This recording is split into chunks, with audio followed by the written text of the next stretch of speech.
mo si Wave. Yo, apply. Yo, luta do dede. Luta mo nulo jël moto nga andil ma xaalis. Hello? Bësal mu fine. What? Bësal mu fine. Oh, yes!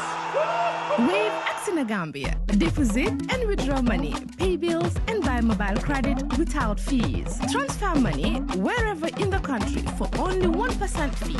At Wave, Bësal mu fine. Wave, your money is yours. Jar Oil. The company have filling stations across the country, and our rates are relatively cheaper than anyone else across the country. Jar Oil is the biggest producer and distributor of cement in the country with the most competitive prices in the market. In the Gambia, we all move to different paces. Time is money, convenience is power, and now both are in your hands. No more long lines, no more late payments, no more missed chances, not anymore. Because now the Gambia has its own super app, Zap. One app, one tap, endless convenience. Send money instantly, pay your bills in seconds, shop without borders, pay your rides, order your meal, buy your ticket, deposit and withdraw money for absolutely free. No extra charges, no hidden fees, only on Zap Super App. This is not just convenience. This is confidence. This is the future in your hands. And the best part, Zap is born right here. Built for us, designed for every Gambian home, every Gambian dream. So don't wait in the past. Step into the future. Download Zap today on App Store and Play Store and enjoy endless free services. Call us today on our toll-free number 1666 or on 260-0001. Zap. All in one. All for you. Tap in. Zap in. In 1977, there happened something that was a deciding moment for me. I was walking along, totally frustrated. I did have jobs in between. But if you were honest, you would not stay long. Oh. Yeah. I worked for Balfour Beatty, big construction projects. So corruption is nothing new. Okay. So that's what you meant by if you were honest, you didn't stay long. No. Okay. So what happened? I was a trainee site manager at the St. Augustine's High School. So we Best were school ever in the Gambia. I would beg to differ. Let's not go into that. But I think St. Augustine's and Armitage produced better civil servants. As long as you're mentioning Armitage and not the other school, that's fine. St. Augustine's too. You produced good. Yeah. I think Gambia High School, we were too free. Let's not go. We diverge. I wish you didn't mention it. We diverge. Yes. We were rivals. Yes. Okay. So yes, we're still building up to what made you leave in the first place. Yeah. Right. So you had jobs here and there, but you didn't nail one down permanently, consistently. Okay. I couldn't. Because I'll give you one example. I think it was around the early 70s. I was working for Sonar Store. There was an election due. A minister came to my boss, who was an Indian, and told him to sack me. Oh, why? Because my dad was in the opposition. Really? He told me, and he said I refused. I said, we are not political. I worked for Balfour Beatty in the construction projects. Now, we had what was called a hidden project. It was to build a house for the then, I think it was Postmaster General or something like that. So the engineer got it wrong. Ooh. And the workers told me, they said the mix of cement is not right. He thinks he's in England. They use wet sand, we use dry sand. So anyway, I mentioned it to him. I said, this is your house we're building. I think you need them to make sure they're building the foundations wrong. The English engineer took me aside. He was my boss. He gave me 1 month's salary. And then brown envelope, 1 month's salary, which was a lot to me in those days. He said, I want you to forget about that house. It doesn't exist. So I went and told the owner of the house. I said, I want you to have a good house. Next minute, I was just sacked. Probably because the owner of the house then went to them to Yeah. Maybe raise some of the issues you had risen with them. Yeah. Immediately I was sacked. I did a little bit of teaching, but the key factor in 77, I realized that good and honesty was now evil. This person who stole, cheated, did everything, he was the hero. And maybe it was strange, I don't know, I was just walking along one day on what was then Buckle Street, and a man walked up to me, just ordinary Gambian man. He said, Boy Foon, you don't know me. I'm telling you, this place is not for the likes of you. I don't know where you're going to go in this world, but I think you're better off going somewhere else. And I made a vow. I said, when I see somebody, a government that is prepared to rebuild Gambia properly, I will come back. That was over 40 years ago. Okay, so you left when Jawara was in power. Jawara was in power. You remained outside throughout the entire reign of Yahya Jammeh, and now you've decided to come home. Not quite. Okay. When Yahya came, at first, I think he did a lot of good things. I had a conversation with Edward Singate, and he told me, this was personal, he said, we have a program that will take 15 or 20 years. He began to do a lot of good things. His reputation, he had a good reputation among his men. He had a reputation of fulfilling projects and delivering. But the rest we all know. I come and go. There was a time when I shipped vehicles, parts. I had customers here. So I used to come and go. But a situation arose with 2012 when, I think that's when Panderimbai started Freedom Radio. I began to write articles for him under the name of Bursin. And I realized that could compromise my customers. So I told them, I can't supply you, I don't want to compromise you. So I stopped my business. How might it have compromised them? I mean, you were writing under a pseudonym, Bursin. How could anybody read Bursin and immediately recognize Kebba Foon? You underrate Jammeh's intelligence system. I probably do. They said, Supursa rote bir Gambia. If a needle falls in Gambia, Yahya Jammeh will know about it. Was this not a myth built around the man that he exploited for 22 years? Not at all.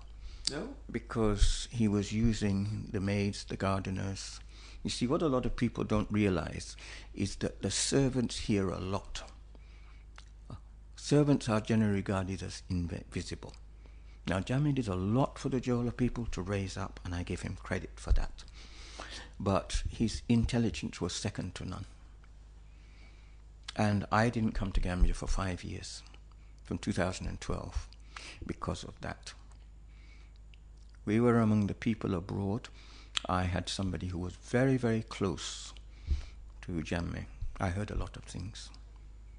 Things like? The 44 Ghanaians killed. I was sitting in Edward Singate's office when he got the call. I was talking to him about other things and just general chit-chat, when he suddenly said, can you excuse me a minute? Called the secretary, would you like to sit here? We'll give you a coffee. He disappeared for about half an hour. I didn't know what had happened. In actual fact, he had been to the morgue at the hospital. He had got a call, must have been from Jammeh himself, right? And I had information from a lot of sources about what really went on. So let's go back to when you were writing for the Freedom newspaper under the late Panderimbai. What were your articles about? I got a lot of information. As you know, Jammeh was a master of spin and deceit. He still is. But I was writing about actual things, debunking what he was saying. I've forgotten now. But also, I wrote about the vision of the path Gambia should be following. But I was against him. For example, this was after he'd gone. There was some project that the president, I believe, of Equatorial Guinea was going to invest in the Gambia. But I debunked it. I said, no, that's not true. Guess who is going to head that investment? It was a plot for Jammeh to come back. So it was things like this. I just debunked what he was saying and said, no, this is not true. This is the truth. This is what he's trying to do. And I would say that I was in London at the time when he exited. My personal view was that it was a mistake because he would return to create mischief. And that's exactly what he's doing now. It was a mistake to allow him to leave the country? Yes. What should have happened then? I will say the unsayable. I believe the best benefit to Gambia would have been one way or another if Jammeh was... Whoa. That is my personal opinion, and it is exactly the scenario that I had foreseen when he left. He would return to create mischief, and that's exactly what he's doing now. Well, he's only trying. Whether he will make it eventually is a big question. I don't think he'll make it. But the mischief at a time when Gambia needs unity, we need a vision. See, the issue with Gambia is, the Gambia I have returned to is completely different from the Gambia that I left. I get the feeling that Gambia is floating in money. I look at the buildings, I look at the cars, I say compared to the Gambia, Gambia is floating in money. Gambia is not a poor country. It's just that the majority of the people are poor due to bad governance. That is my personal view. I have a vision, as I said, the Nkrumah vision of a mighty Africa. Gambia is a small country, but Singapore has surprised. It is only an island, but it is worldwide. Gambia has a lot of potential. The question is, what is lacking is vision. Our politicians are focused on personal gain in many cases, personal ambition, but where is the vision? The only man of vision I see is Esam by far. Oh. Why did I come back to Gambia? I had a conversation with him about a year ago. Thoughts began to stir. He talked to me. I phoned him. I've only just met him, but I spoke to him. And I said, what are you about? He said, when my father was dying, I came home. He spoke to me. He said, the reason Gambia has gone down is because you people left and did not look back. I talked to him. He has a vision of a better Gambia, and I made a decision. Now is the time. That promise, that vow, I have seen somebody who is committed to making Gambia a better place for all Gambians. So that was the trigger, about a year ago. I believe he's the man. I believe we need a government that is focused on justice, that is focused on better conditions, education, salaries for everybody. This government has increased salaries. You just heard the information minister boast about it 3 times in the 8 to 9 years they've been in power. Unprecedented in the history of this country. So if it takes salary increment, to Just better one the thing. lives of people, then this government is doing exactly that, isn't it? There's a psychological term called cognitive dissonance. I'm not sure if you've come across it. Tell us about it. Cognitive dissonance. It means the reality of what you're seeing is totally in the opposite of what you are hearing. I would say, where is this Gambia he's talking about? It's here. Salaries have been increased 3 times under the present government. Where are the schools? Why are the people suffering? Why is this tide of rising anger? I move among the ordinary people. I take local taxis. I hear people in the market. There is a great tide of discontent. But I look to the youth. You raised the question of the youth are going. The doors in Europe have closed. If I tell you that when I left Gambia, I was so desperate, I bought an old motorbike. I was going to ride to Europe across. I didn't have the airfare. And a friend of mine, he said, what are you doing with that old motorbike? I said, I'm going to ride it to Europe. He said, that thing, that even won't get past Karag. But I made up my mind. I understand them. It's the frustration. It is the fact they have no hope. They don't see their future. But Africa is one of the wealthiest continents in this world. Why is it that our young people have no hope?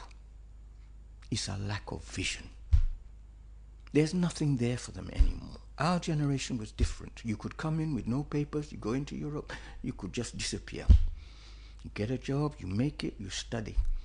All that is closed now. They just don't know it.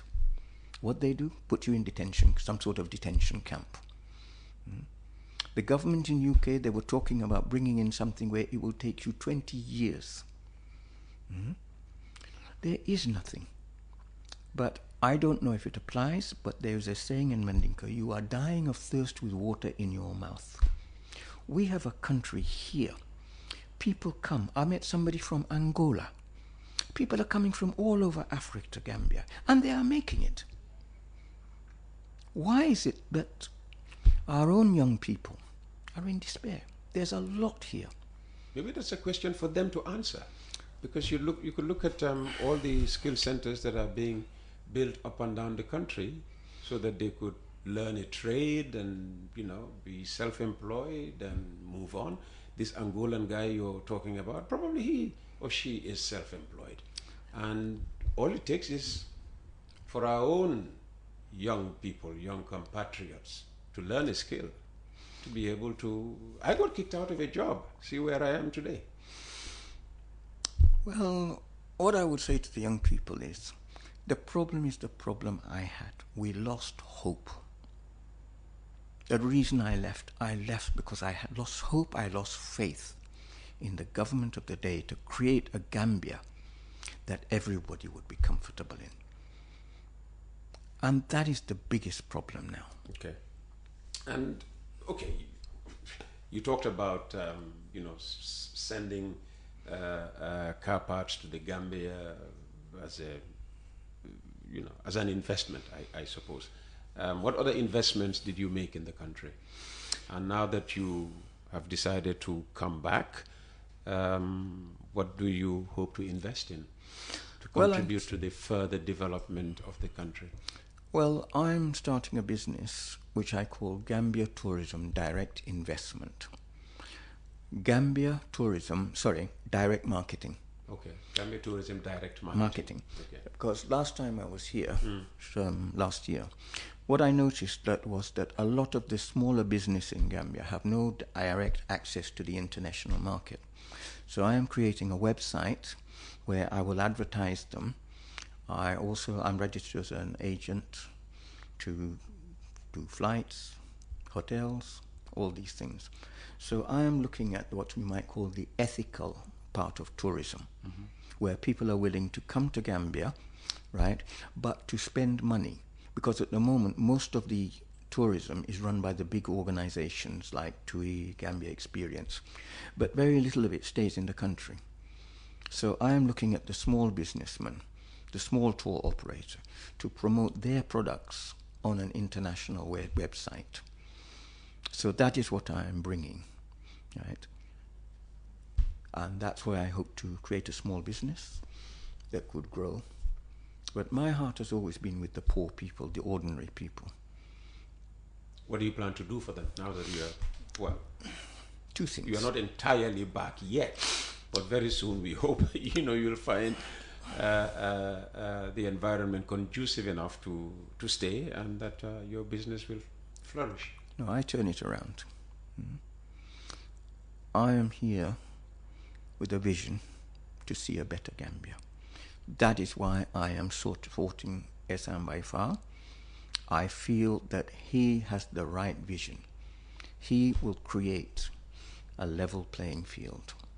It's a big ask, but like me, he's coming back to do something for his country.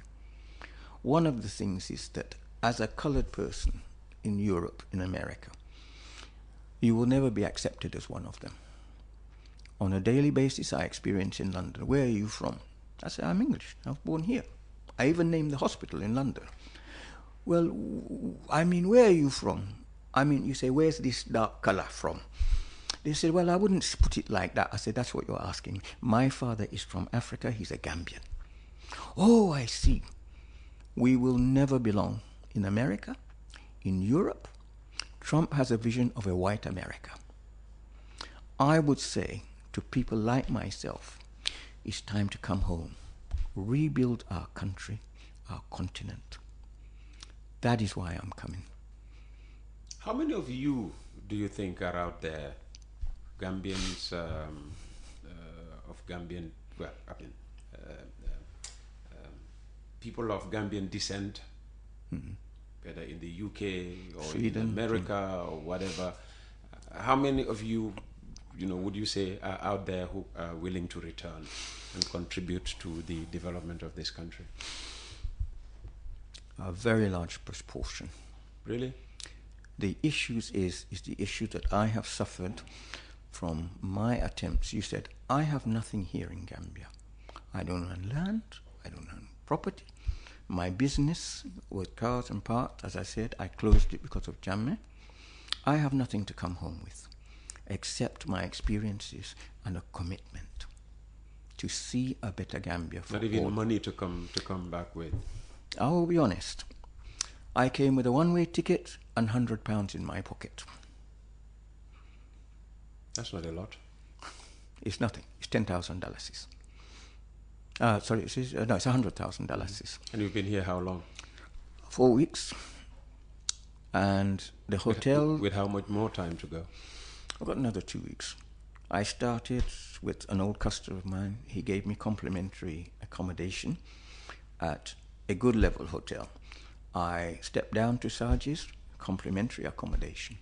The point I put to them is, you see, it's not all about money. Everybody contribute what you can. I put it to them, you have a hotel, can you give me accommodation? They said, well, we can give you a certain period. Yesterday, I moved down to a local level. It's my pastor's. He had a spare room. He said, well, if you can manage. I said, I will manage. I will manage. I will do whatever it takes. My life is committed. I have everything I need in London. I have a free flat. I have an allowance. I have free travel. I have free medical. I have everything I need. But I have no satisfaction. I left here with nothing. I'm coming back with very little. We got cheated out of my father's inheritance. It was worth millions of dollars. He was cheated. I won't go into details. The family home that my mother built with my father over an 18-year period, he married another wife. She took everything for her daughter. I am not welcome in the house that my mother built. Where? In the Gambia or in the UK? Cape Point. Cape Point? Yeah. Oh. My father built us a lovely house at Cape Point. Many times I have tried to acquire land. There was a time when I got married in UK, I said to my wife, let's go to Gambia. She was West Indian. I said to her, let's go to Gambia. She said, let's find some land. I said, okay. We got a place that I think is Farato. Cleared it, the Alcalo, very generous. Walk as far as you want, take as much as you want. I did, thank you very much. Cleared it, fenced it, went back to UK. When I came back the next time, somebody was building on it. I said, you're building on my land. He said, why don't you go and see the Alcalo? I said, okay. I went to see the Alcalo. The Alcalo said he's never set eyes on me. Never set eyes on you? Exactly. In the event, I had a friend who was the commission in Brikama. She said, when you did it, why didn't you come and I would have leased it to you? I said, well, I didn't know. He's the alcalde. I took his word. These are the experiences. I have applied for land for so many times. The applications disappeared. I would apply for land, proper thing, come back, fill in all my forms, come back. All this while Jammeh was in power? Nothing since 2017? No, this goes back. Anyway, it's an endless story of frustration. But I said, I'm coming home. Even if I have to rent what they used to call barrack. You know barracks? Room and parlor. Yep.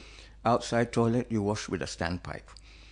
I have said in my heart, I did it when I was young. I will do it when I was young. But my passion is for the poor people. They're called Badole. Badole yetamonyo. So I'm very passionate about Gambia. To those in the diaspora, I would say, you may be very comfortable there, but your life would not have much meaning.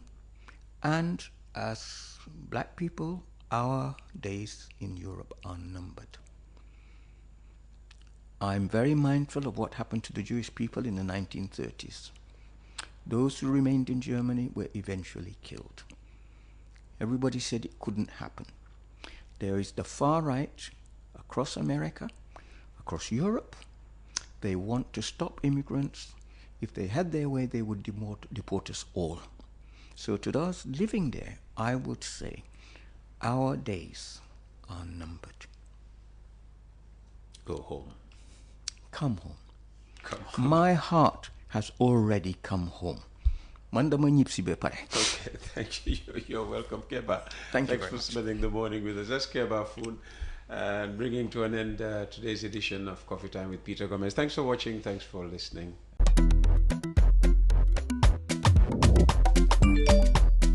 Axila Jammeh si Wave.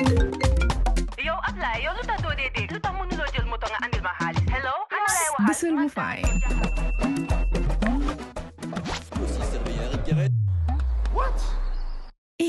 Bësal mu fine.